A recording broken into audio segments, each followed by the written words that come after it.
In this video, we are covering questions 21 through 40 of the Algebra 1 and, of course, practice test from Florida Virtual Schools.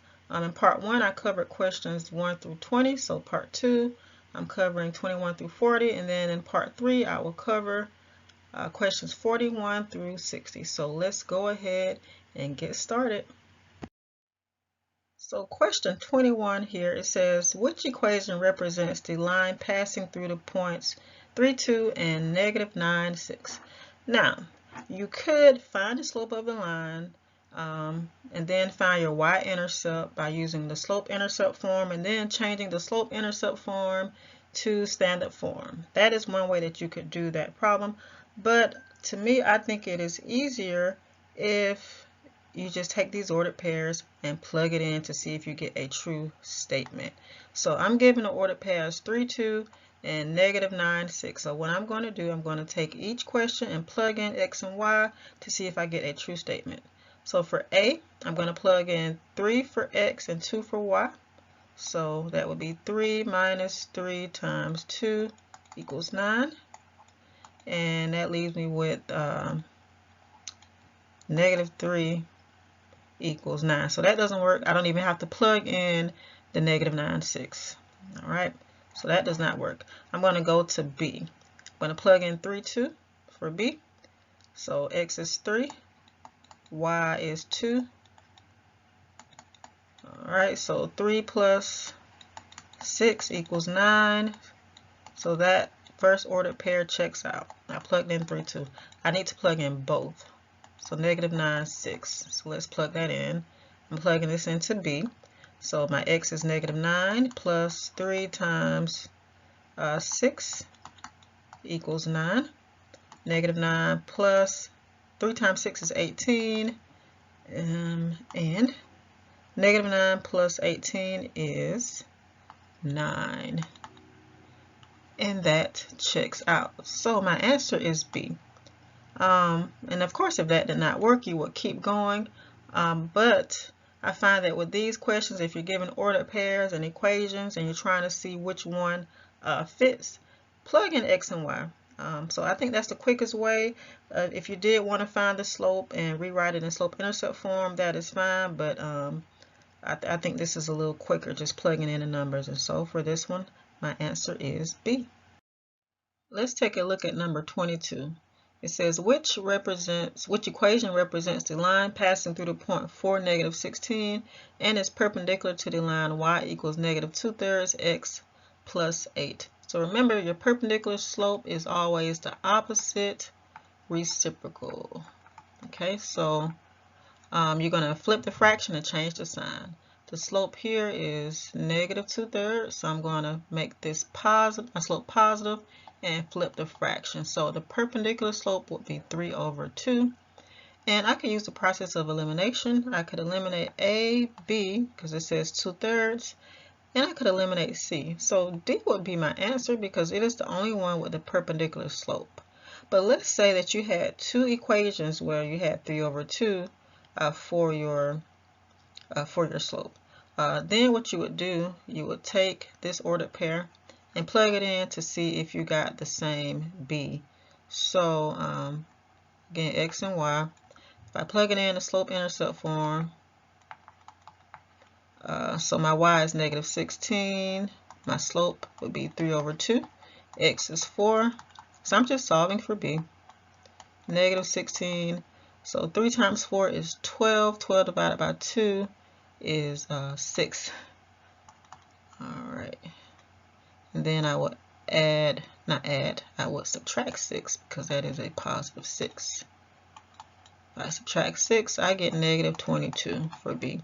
So then you will look for the equation that had the correct B, which is negative 22, and the correct slope. In this case, you didn't have to do that, but if you had a problem where you did, this is what you would do to find your B. Number 23, it says a company builds computers.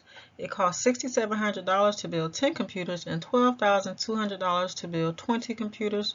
Which equation models the cost as a linear function of the number of computers built?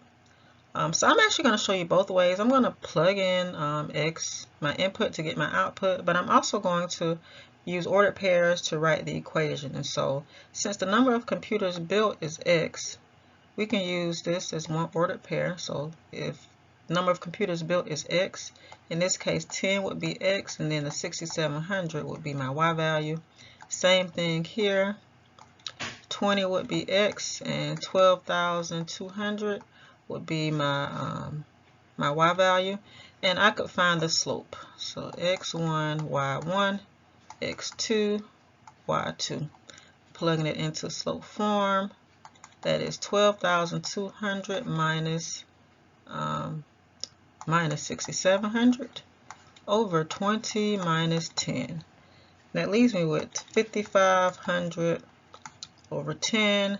So the slope is 550. So I could eliminate C and D because I'm not given the slope of 550. But now I need to find the y-intercept. So I could use y equals mx plus b. And I'm going to just pick one of the ordered pairs. I'm going to pick the first one. So my y would be 6,700.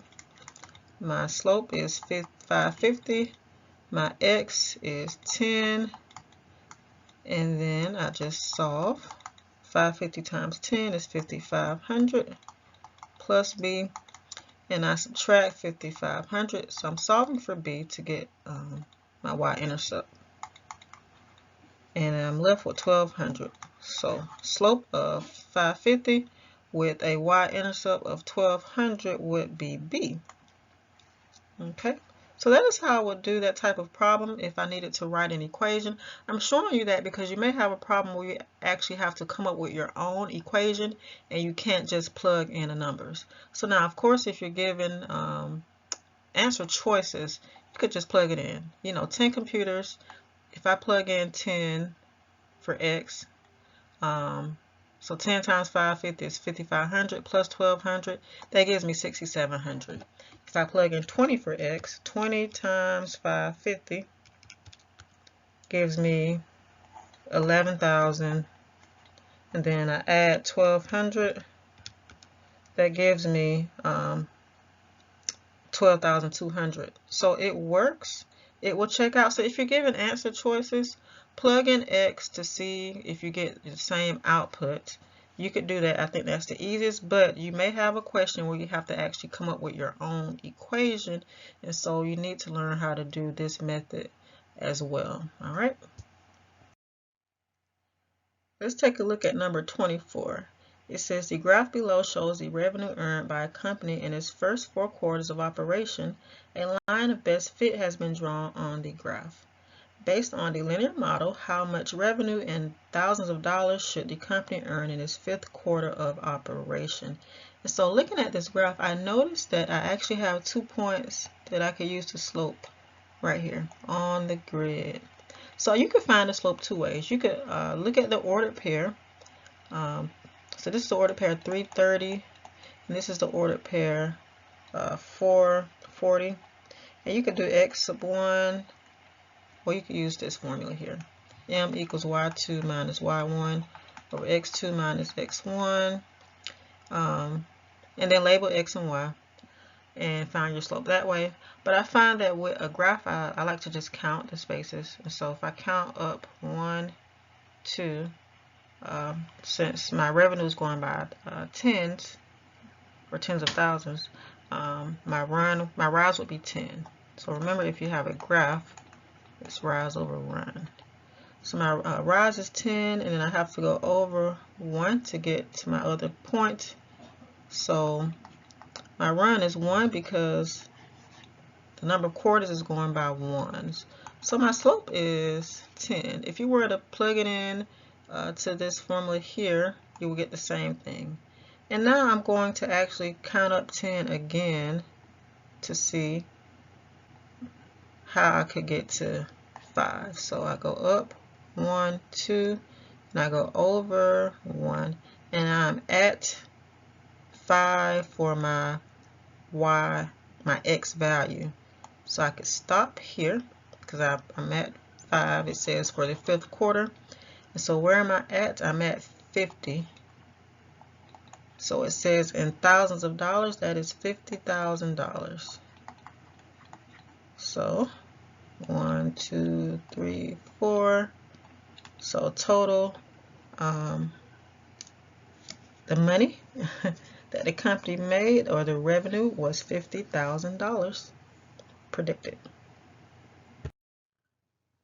Number 25, it says which equation represents the graph of the line shown. And so all of these answer choices are in slope-intercept form. And so remember, slope-intercept form is y equals mx plus b. B is your y-intercept, and m is your slope. So y-intercept is where the graph crosses the y-axis. This graph crosses the y-axis at +1. So we could eliminate C and D because their y-intercepts here are -1. And also, looking at this graph, the line goes up from left to right. So remember, when you read your lines, or you read the graph, we read from left to right. This line goes up from left to right, so the slope is positive. So the answer choices that we have left, we only have one positive answer. So that would be B, because my slope is a +3/4. Of course, if you still had another positive choice, you would then, or positive choice for your slope, you would then just find the slope of the graph. So if I pick 2 points, I'm going to pick this point. And remember, when you're finding a slope, it has to be on the actual where the coordinate grid intersects. So right here, I could go up 1, 2, 3, rises 3 over 1, 2, 3, 4. So slope is 3/4, but remember, if you're looking at the graph, it has to be where that graph intersects, where the boxes or the grids intersect. I could not use this point because it is not where the grid intersects. And so again, find the slope and your y-intercept to solve these type of problems.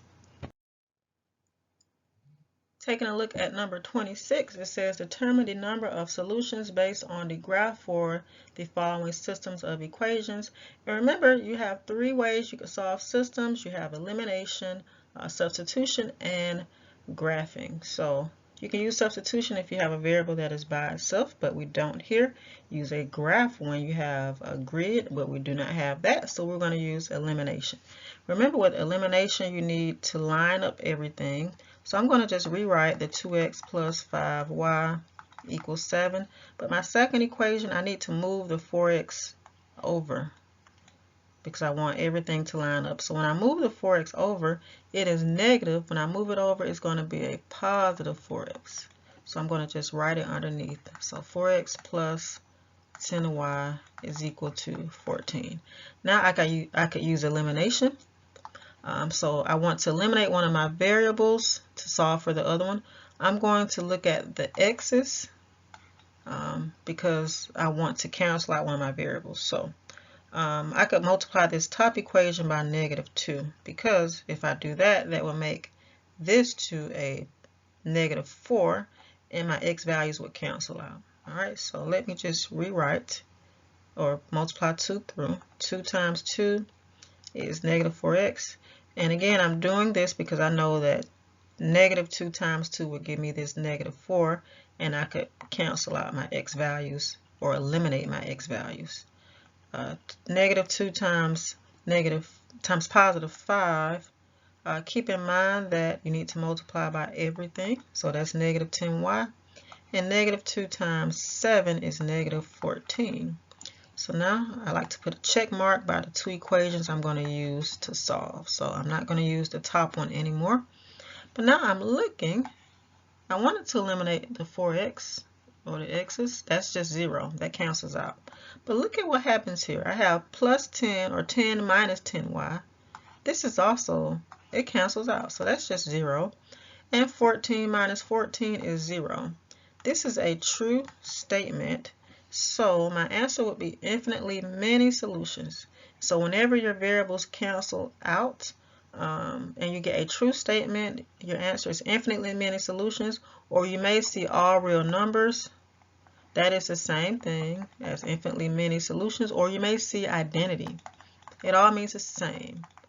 That is an infinite amount of solutions, okay? But let's say that your variables canceled out, right? And you got, like, let's say if this were a 15, right? Let's put it in. And 14 minus 15 is -1. That's not true, right? Then your answer would be no solution. Okay, so when variables cancel out, you get a true statement, infinitely many solutions. Untrue statement, it would be no solution. Number 27 says, which point lies in the solution set for the following system of inequalities? I just want to take the ordered pairs and plug them in to see which satisfies both equations. So I'm going to start with A, plug in 7, 1. So 7 for x and 1 for y. So 7 minus 1, is that greater than 3? Yes, that is greater than 3. So I'm going to keep going. Plug it into the second one. 7 plus 2 times 1. Is that less than 6? No, that is not. That is 9, so that one will not work. Go back and do the same thing. I'm going to plug in 3, 4. So I'm plugging it in for B now. So 3 minus 4, or plug in x and y in. So 3 minus 4 that's -1. Is that greater than 3? No, that is not. Cancel that out. Now I'm working with C. If I plug this in, x and y, so x is -2. So -2 minus 2. So -2 minus 2, that is -4. Is that greater than 3?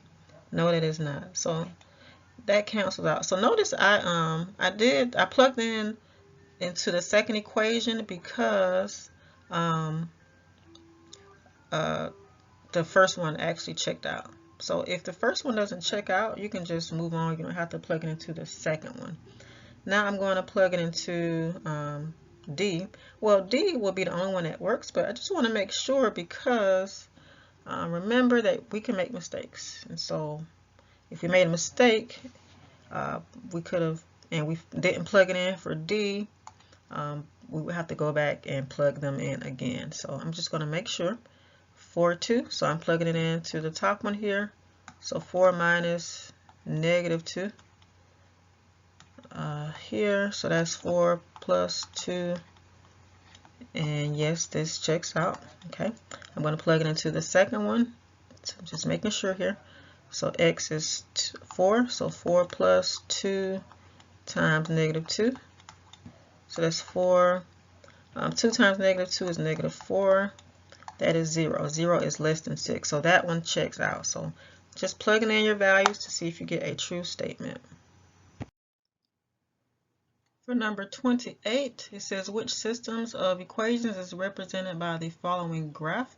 And so with this graph, we know that with the system of equations, the solution is where the two graphs intersect. So right here is the point of intersection, and so the solution is 4, 1. And so again, I just want to plug, instead of solving each one of these equations, I'm just going to plug in 4, 1. So so I'm starting with A, plugging in 4 for x and 1 for y. So 4 minus 2 times 1 equals 6. So that does not work. 4 minus 2 does not equal 6. So that cancels out. Plugging in for B. So I don't have to even plug it into the second one. My y is 1, so I'm plugging in 1. X is 4 plus 3. That does not work. That cancels out. Plug in C. Y equals x minus 3. So again, ordered pair 4, 1. Y is 1. X is 4. So that works. So 4 minus 3 is 1. So that first one works. Let's plug it into the second one. I'm going to use a different color here. So so I'm plugging it in here. So y is 1. 1/2. X is 4. So I'm plugging in 4, 1 to each one. 1/2 times 4 is 2. 2 plus 3 is 5. So this does not work. So again, we're looking at D. But I still want to plug it in to make sure, because I could have made a mistake with A through C. So plugging in a point 4, 1. So 4 plus 2 times 1 equals 6. And that checks out. Yes, and I'm plugging it into the second one here. 4 minus 1 equals 3. And yes, that does in fact check out. So my answer for this question is D. For number 29, we're asked to determine the value of y for this system of equations. And so, since I don't have a graph, to solve this system, I will either use elimination or substitution. I'm going to use elimination because I see that the numbers are already lined up here. So I'm going to go ahead and just write the 2x plus y because I already have that in standard form, right? So in order to eliminate my x value to solve for y, I can multiply that top equation by -2 because then my 2's would cancel out. So -2 times x is -2x. -2 times -3 is a positive 6y. And -2 times 4 is -8. So now I'm going to solve, and so I can cancel out or eliminate my -2 and +2, because -2x plus 2x is just 0. But now I have 6y plus y, and that is 7y. And I have -8 plus 8, so always adding. If you had a negative, it will still be plus negative. You're going to get the same thing. So -8 plus 8 is 0. So a lot of students think that, okay, I get 0, I must have done something incorrect. 0 is a number, so we could still divide both sides. We could still solve this. 0 divided by 7 is just 0. So 0 is a number. You can't get 0 for a solution. So the solution to this system, well, not for the whole system, but my y value is 0. Let's take a look at number 30. It says an auditorium earned $25,000 and sold out concert tickets. Front section tickets cost $75 per seat and back section tickets cost $50 per seat. Excuse me. The number of front section seats is twice the number of back section seats. How many seats are in the front section? So, excuse me, sorry. Allergies. So, if you have, you know, if this question is within a whole lot of other questions in a test, you may not know where to start. If you were in a particular unit, you may know, okay, this is how I would solve it because we're in this unit. But we don't have that here. But notice that you have two different items. You have front section and you have back section tickets. So you have two different items here, right? So anytime you have two different items, you can think system of equations because that is where you have your two different variables. So since I have two different items, I can use a system because that is where I have two different variables. All right, so let's set up an equation. First, we need to identify our variables here. All right, so let's let front section seats be x and back section seats be y. Now I'm going to set up an equation. So front section tickets, $75 per seat. So that's 75x plus back section tickets are $50 each. So that would be, in addition to that, 50y. The auditorium made a total of $25,000. So now I said system of equations. You may wonder, where is that second equation going to come from? Well, I still have more information. It says the number of front section seats is twice the number of back section seats. So front section seats is x, remember? Is twice the number of back section seats. So is, in the word problem, is equal. So x equals, so it's twice the number of back section seats. So twice is represented by the number 2. Back section seats is, we've already labeled it as y. So that is the equation I'm going to use. So I'm going to just put it with my system here. X is equal to 2y. So when you have a system of equations, don't think you have to have this long second equation like the first one. That is okay to have a shorter equation. All right, so now I'm just going to solve. Remember, with systems, you have elimination, substitution, And graphing, we don't have a graph. Of course, you do get grid paper or work folder when you take your test, so you could graph. But with this one, I'm going to actually use substitution because I already have a variable that is isolated by itself. So I think that's the easiest method.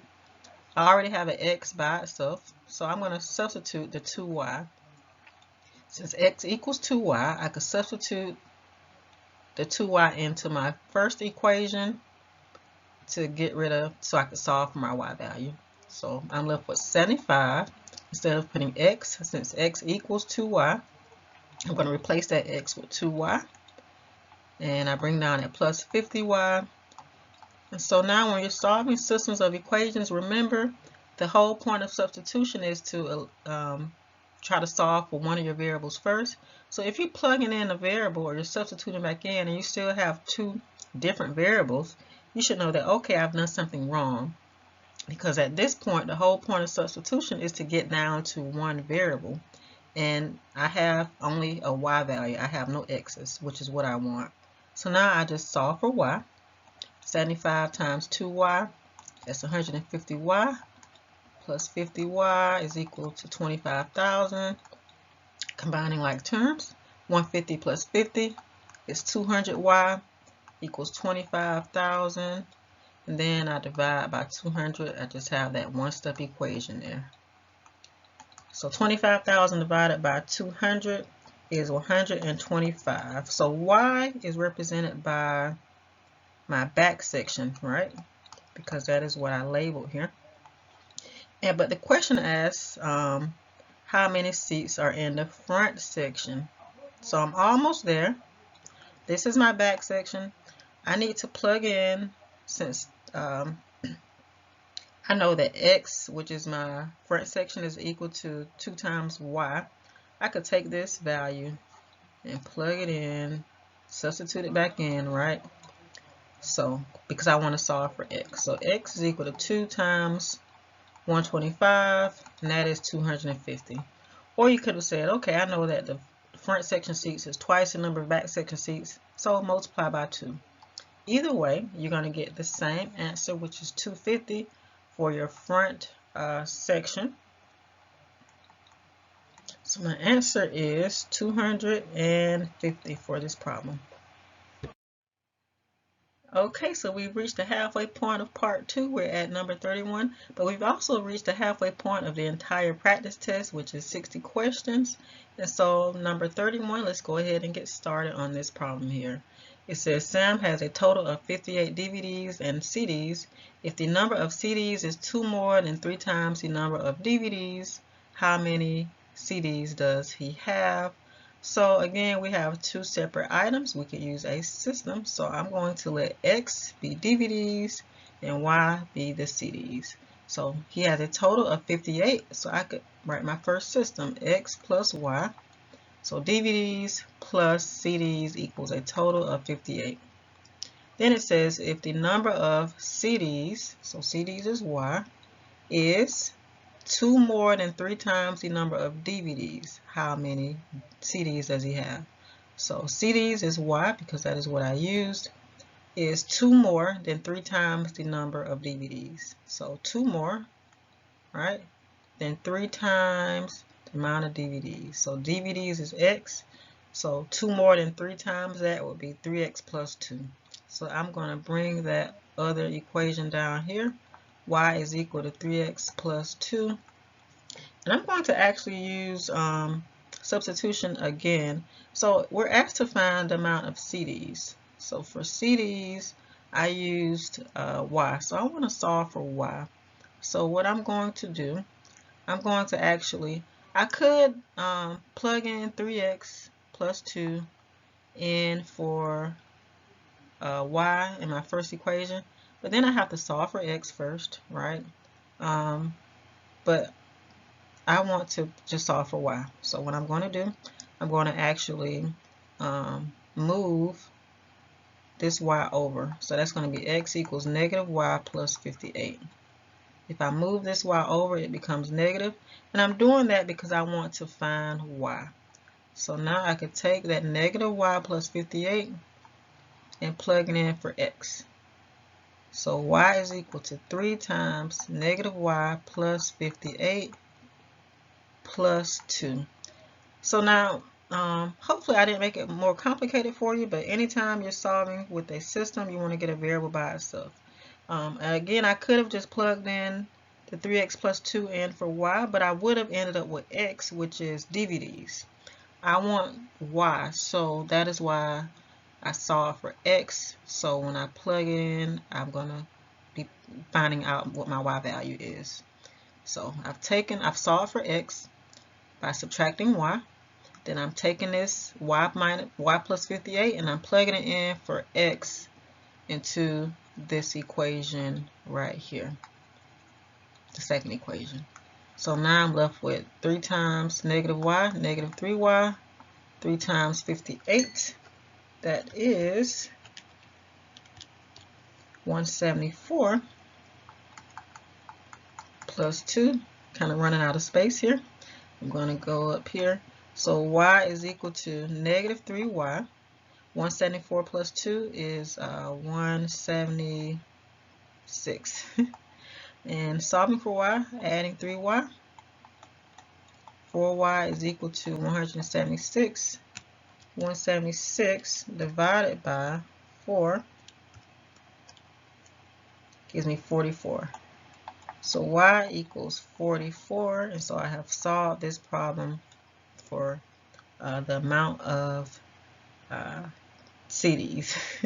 All right, so let's look at number 32. It says the length of each side of a square wooden box in inches is represented by the expressions am to the second power. The volume of the box in cubic inches is 8m to the second power raised to the third power. Which simplified expression represents the volume of the box? So a lot of words here. It gives us the expression, all right? We just want to simplify that expression. So now you're using your exponent rules. So a power raised to another power, you're going to be multiplying and you're going to be distributing this 3 through to both the 8 and the m to the second power.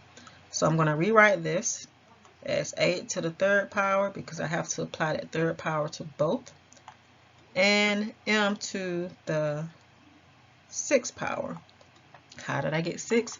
I multiplied 2 times 3 because you multiply your exponents. If you look at this 8, it really has an exponent of 1. You just don't see it. So it's kind of like I multiplied 1 times 3 to get 3, and then 2 times 3 to get 6. Then I just simplify. 8 to the third power is 512. And I bring over the m to the 6, and that is my problem. So study your exponent rules, power of a power rule. All right, so let's take a look at number 33. It says Easton simplified the following expression right here.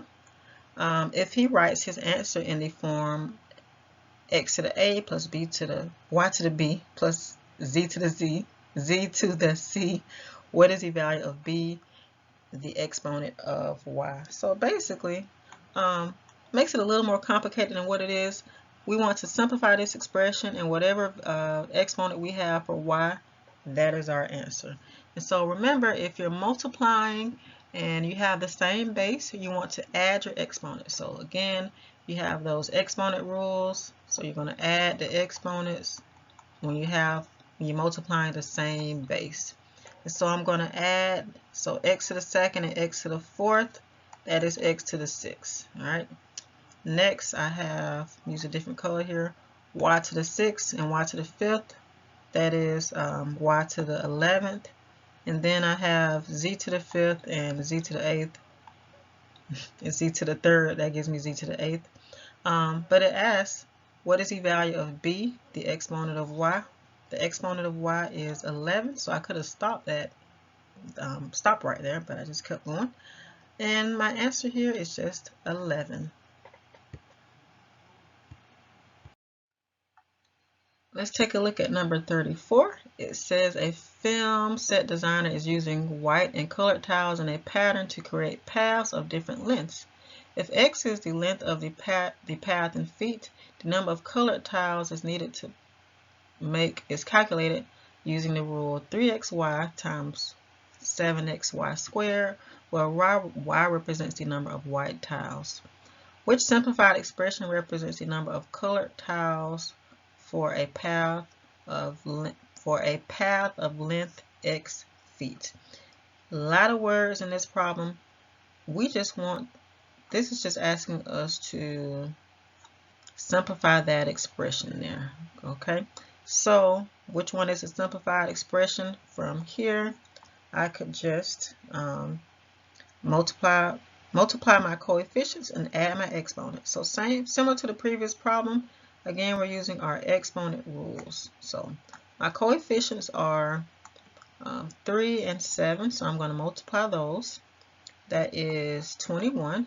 Then I want to add my exponents that have the same base. And so I have an x and an x. You don't see an exponent, they have an exponent of 1. So 1 plus 1 gives me x to the second. Then I have a y and a y to the second.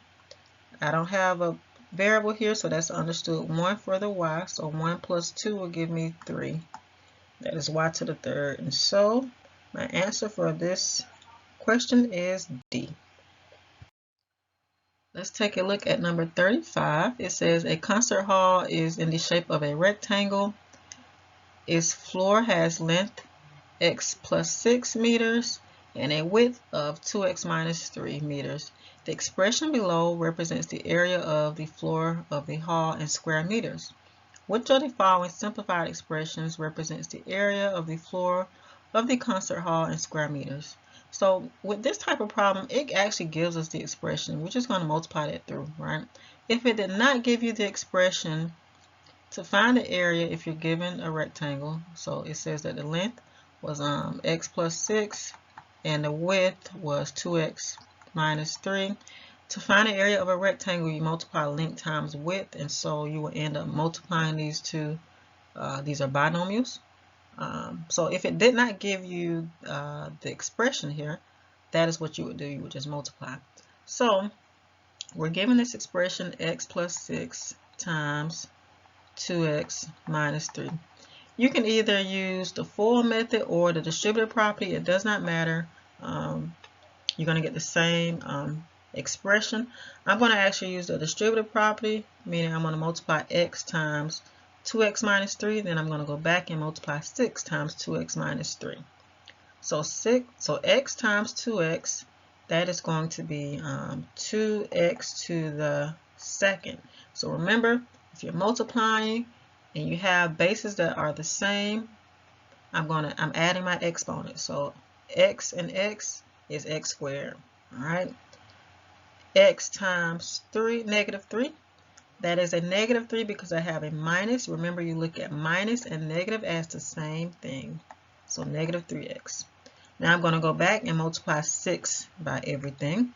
So 6 times 2x, that is plus 12x. And then 6 times negative 3, that is negative 18x. So remember to watch out for your signs. If you see a minus, that is the same as a negative. Okay. Now I just want to simplify this by combining my like terms. My only like terms are negative 3x and 12x. So I'm going to bring down 2x squared. Negative 3 plus 12 is a positive 9. So I have simplified this expression, and A actually matches my answer here. Number 36 says, in a kitchen there are 4 containers that hold different quantities of water as shown in the figure below. How many liters of water can the 4 containers hold in all? So in all is represented by sum or total amount in all. So basically we want to just add each expression here. So I'm going to just add everything. So x, I'm going to write it as one expression first, plus x plus 5, 0.5, I'm sorry, plus x plus 1, plus x plus 1.5.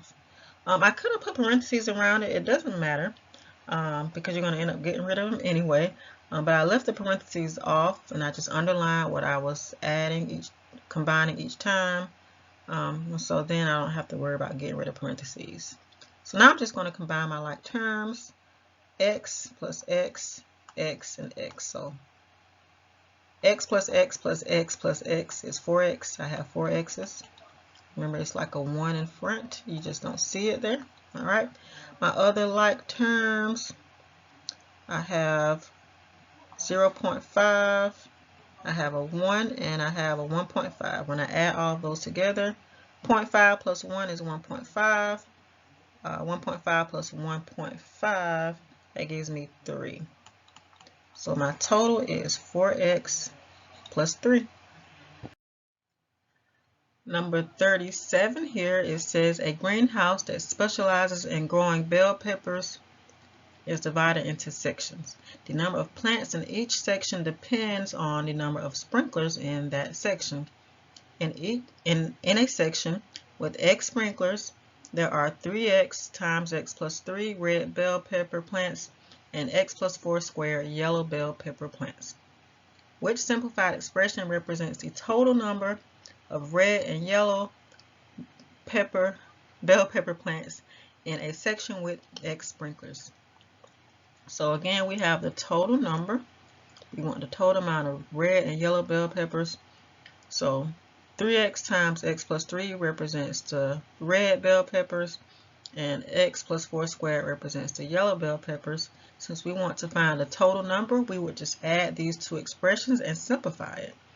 So I have 3 times x plus 3. Again, because we're asked for the total, I'm going to add x plus 4 squared. All right, so we want to simplify this, but we don't have any parentheses. So now the first thing I'm going to do to eliminate parentheses is the distributive property right here. So 3 times x is 3x squared. 3x times 3, that is 9x. But now right here, I can't just distribute that 2 through because that is an exponent, right? So I have to write this twice and multiply it through. And I have to write it twice and multiply it times itself, because if you think about it, what if you had like 3 to the second power? How would you get your answer? Your answer would be 9. But how did you get 9? You multiplied 3 times 3. You multiplied 3 times itself, right? So same process. I have x plus 4 squared. So I have to multiply x plus 4 times itself. All right, so I'm going to use the distributive property. X times x is x squared. X times 4 is 4x. And I wrote it at the bottom because I didn't want to put it in the problem. I want to just keep the problem kind of neat there.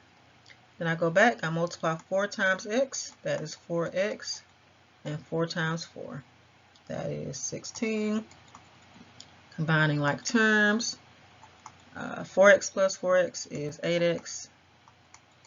Now I can go back and plug in this piece right underneath. So that is going to be plus x squared plus 8x plus 16, because when I multiplied x plus 4 squared through, this is what I got, or the result rather. All right, so now I just combine my like terms. So 3x squared, does it have a like term? Yes, it does. It has an x squared. Remember, there's a 1 in front of your variable if you don't see it. So 3x squared plus 1x squared is 4x squared. Remember, when you're adding or subtracting, you're only adding or subtracting the coefficients or the numbers in front of your variable. You're leaving your exponent the same. You only add your exponents when you're multiplying. We're adding. All right, so next I have 9x plus 8x. That gives me 17x. So I've used all of these here. Only thing I have left is the 16. So do I have an answer that matches? Hopefully I do. Yes, I do. My answer to this expression is B. Numbers 38 and 39. So let's look at 38 first here. It says Which of the following is equivalent to 16a squared minus 49? So now if you didn't recognize that this is a difference of squares, what you would do, you would just go back and multiply everything or all of your answer choices to see what you get using the distributive property. 4a times 4a and 4a times negative 7. That is what you would do if you did not know that this was a difference of squares. Okay, but since I recognize that this is a difference of squares, remember difference of squares is you have two terms. Both terms are perfect squares, so 16 and 49 are both perfect squares. My exponent is 2, so remember your exponent has to be even. So they're both perfect squares. I have two terms and I have a minus sign. So that tells me that this is a DOS or difference of squares. Two terms, minus sign, both perfect squares. So now in order to factor that, remember a plus b times a minus b, where a and b are just your square roots. So a would be the square root of 16a squared and b would be the square root of 49. So the square root of 16a squared is 4a. The square root of 49 is 7. And then I would just plug it back in. So 4a plus 7, 4a minus 7. And which one works? That would be B. And this could be interchangeable. It could be 4a minus 7 and 4a plus 7. That is the same thing. And so that is a difference of squares. And again, if you did not realize that, just take the time, multiply all of these expressions to see if you get this original expression. All right. Let's take a look at number 39 here. Which of the following expressions is equivalent? So we have parentheses, so it looks like these are the factored form. Okay, so whenever you're dealing with expressions and you're trying to simplify, you're going from factored form to simplifying, or you're going from simplifying back to factored form. So, so to factor this, I'm going to find my GCF between my coefficients.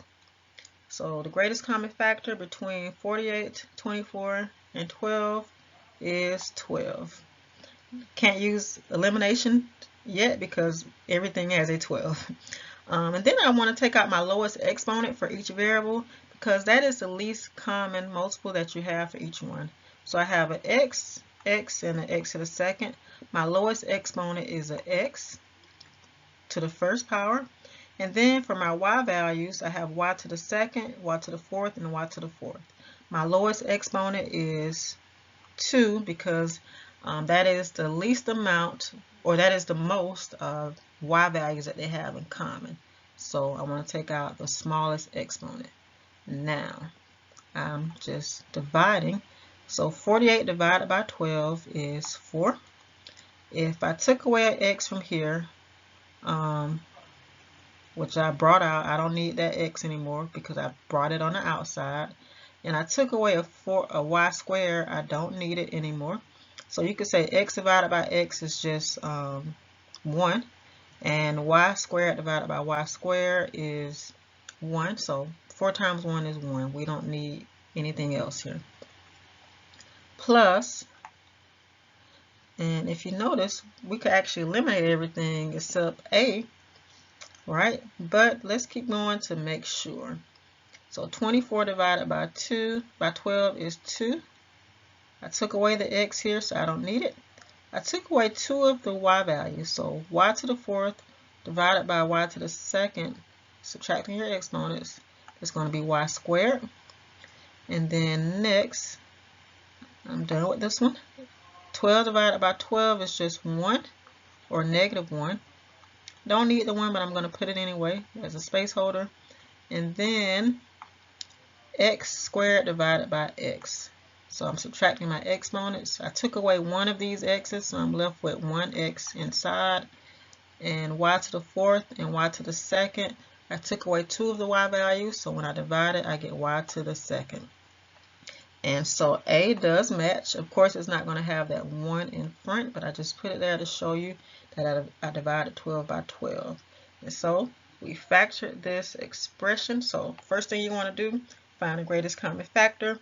Take out the value or the exponent that has the lowest value, and then you want to divide everything through.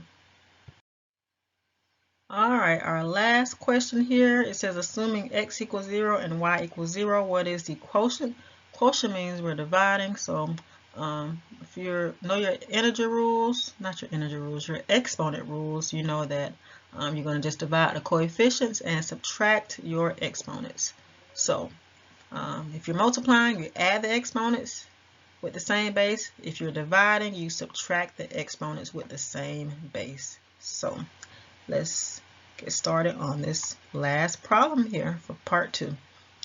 12 divided by 4, that is 3. X to the 6th and x to the 2nd, I'm going to subtract 6 minus 2, so that's x to the 4th. And then this has an exponent of 1, so 2 minus 1 is 1. I'm moving on to the second one, my second term here. 8 divided by 4 is 2. I'm subtracting x to the 4th and x to the 2nd. I'm dividing, but I'm subtracting the exponents. So that's x to the 2nd, and then y to the 3rd and y to the 1st. Again, subtracting your exponents, that is y to the 2nd power. And last, I'm on the last one. 4 divided, let me just, it's kind of messy here. 4 divided by 4 is 1. We don't put the 1. All right. X squared divided by x squared is just 1. So we can say they're canceling out. But y to the 4th and y to the 1st, subtracting our exponents, we're left with y to the 3rd. And so do I have any that match here? Hopefully I do. 3x to the 4th, yep. Y, 2x squared, y squared plus 3. So that is C. Alright, so always go back and double check your answers. And as I mentioned in my previous video, I can't remember if it was earlier with this video, but if your answer is A, always go back and double check to make sure you didn't make any mistakes, because sometimes they put A for your answer that, or an answer that you would get if you were to make a mistake. All right, but we are done with part 2, and so we have reached the end of part 2. All right, as I just mentioned, we've reached the end of our lesson for part 2. I want to thank you for reviewing with me. The related videos are the Algebra End of Course Assessment Practice Test Questions Parts 1 and 3. And of course, that is where I go over numbers 1 through 20 and numbers 41 through 60 of the practice test. And as well as the End of Course Geometry Assessment Test Questions, that is a related video as well. If you haven't already, please like, comment, share, and subscribe. And once again, I want to thank you for reviewing with me.